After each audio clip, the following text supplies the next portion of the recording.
Ladies and gentlemen, welcome to the 18th session of ECT 204 Signals and Systems.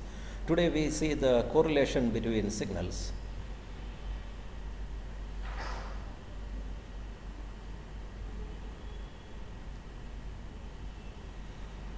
The contents of today's session are your learning outcomes, then the correlation between discrete signals, that is a definition of correlation between discrete signals and its relation with the convolution function. Then we will understand the autocorrelation function, and we will see a couple of examples. Then we will see a demo of autocorrelation with correlation with SciPy in Python. We will familiarize a correlate function in SciPy. Then the summary of understanding. So your learning outcomes are: you will understand the correlation between signals, then you will familiarize the correlate function in SciPy in Python, then you will learn to compute the autocorrelation of a power signal. The correlation between two discrete signals xn and hn is given as yn is equal to xn star hn, that's equal to k from minus infinity to infinity xk hn plus k. That is, so note that this correlation is denoted by a star sign, while a convolution is not denoted by an asterisk sign. So this correlation, that is xn star hn, that is k from minus infinity to infinity xk hn plus k. So how is it related? This looks very similar to the convolution function. How it is related with the convolution? This is by observation you can see that it is xn convolved with h minus n. So yn, that is xn star hn, that is a correlation between xn and hn, that is equal to xn convolution h minus n. So autocorrelation is a correlation of the signal with itself.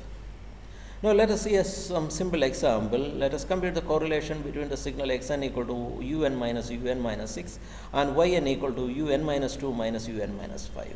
So this is the first signal un minus 6. You have ones from 0 to 5. And this signal, that is un minus 2 minus un minus 5, that is a signal from 2 to 4 it is 1, everywhere else it is 0.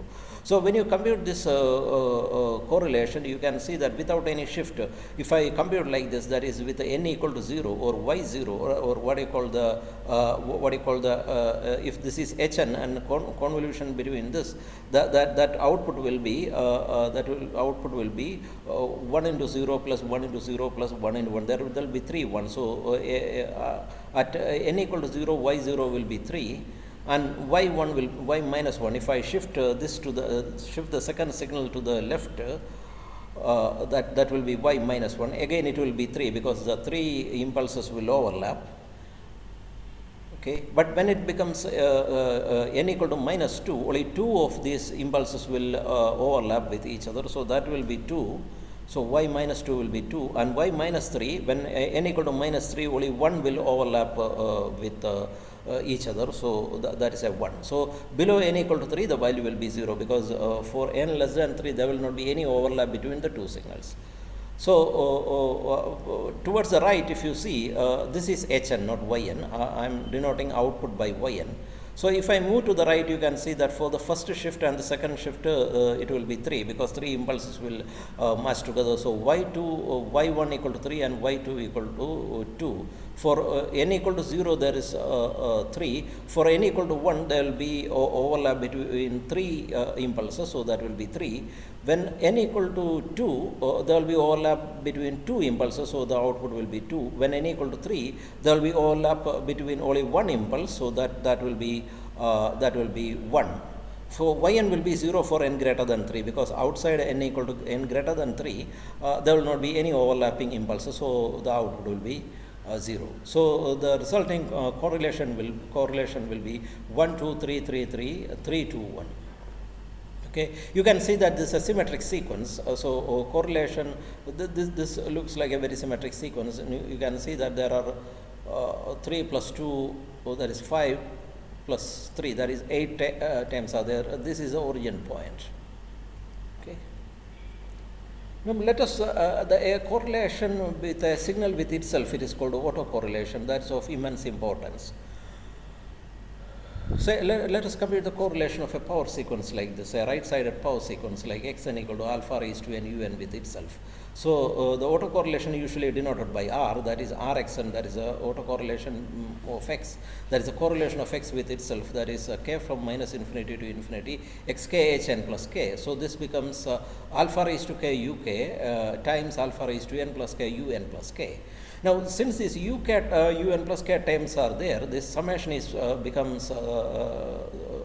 becomes 0 to infinity. So what happens is this alpha raised to n, this becomes k equal to 0 to infinity alpha raised to k alpha raised to n plus k. So since it is a summation in k, I can take out this alpha raised to n, so that this becomes k equal to 0 to infinity alpha raised to 2k. Now this geometric series, so by binomial theorem I can say it is 1 by 1 minus, this is of the form k equal to 0 to infinity a raised to k. So it is 1 by 1 minus a. Here a is alpha square. So it is the resulting sum will be alpha raised to n by 1 minus alpha square. Alpha raised to n by 1 minus alpha square. We know that this is a correlation of a signal with itself. So it's a symmetric function. So we know that correlation or autocorrelation function, it's a symmetric function. It has a peak value at n equal to 0, that is without any shift. That is most correlation happens when there is no shift between the signal and itself. So at origin this is maximum, and towards both sides it tapers off. So I can easily say that Rxn, this is symmetrical around the origin. So Rxn, that is alpha raised to mod n by 1 minus alpha square. Now we can demonstrate these things with Python. I will show you that code.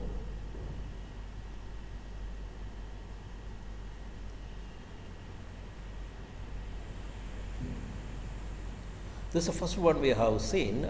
We have seen there is a correlation between 6 ones and 3 ones.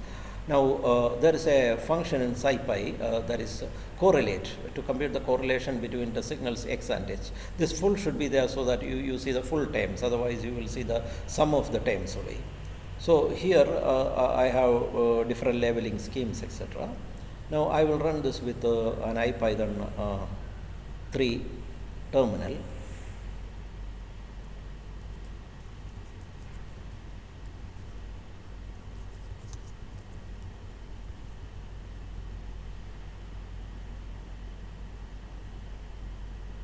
Now we can see that this time is 1, 2, 3, 3, 3, 3, 2, 1, 0. Okay. So this is my first sequence, this is my second sequence. The correlation will have 8 values. You can see that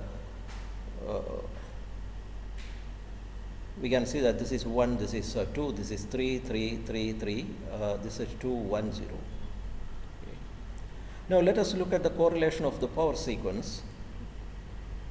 That is the second Python code. Now I have imported the SciPy and PyLab, and I have denoted an n that is from minus 100 to say 101. That is my time axis, the discrete time axis, and I have selected alpha equal to 0.9. And so that this x is alpha raised to n un. So I take the middle part of this. This is n is from minus 100 to say 100. So I need only the positive values of n. So I take the values from the middle to the right. That is alpha raised to n 100 to end. So that means these are the positive values of n. So this is my I have realized this function x equal to alpha raised to n un. Now I compute the correlation of x with itself, that is r, that is a correlation value.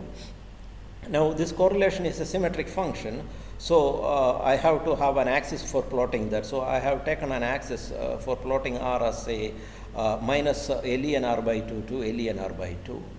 Then I plot a stem plot of the correlation function. So then I label it as a simulated one or computed one.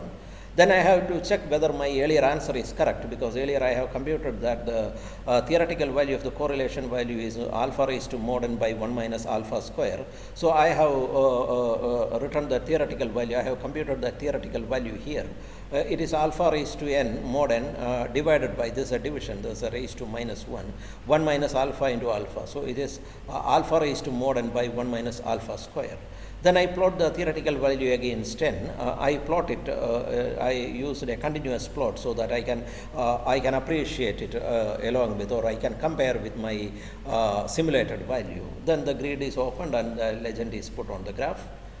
And you can run this code and appreciate this.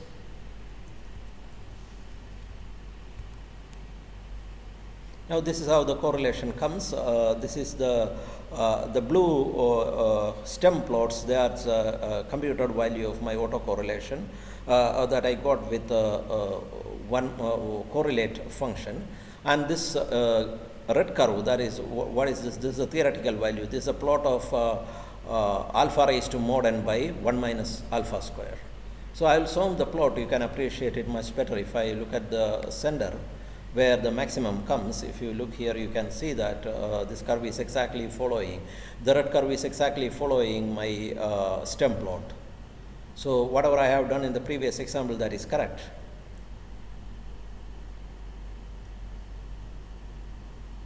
So you can see that this autocorrelation is a symmetric function with maximum values happening at n equal to 0. Towards either side it tapers off.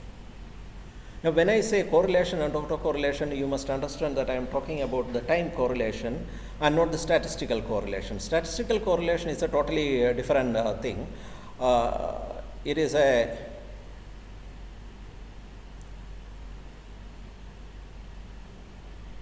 statistical correlation and statistical autocorrelation are totally different from this. What we have discussed in this video was correlation and autocorrelation are the time correlation between two signals and not the statistical correlation.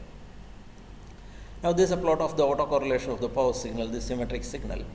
Now coming to the end, the summary of understanding. Here in this video you understood the correlation between signals.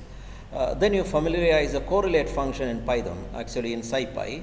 Then you learn to compute the autocorrelation of power signal. You appreciated the demo of two cases with the correlate signal, correlate function. And that's the end of this presentation. I thank you all.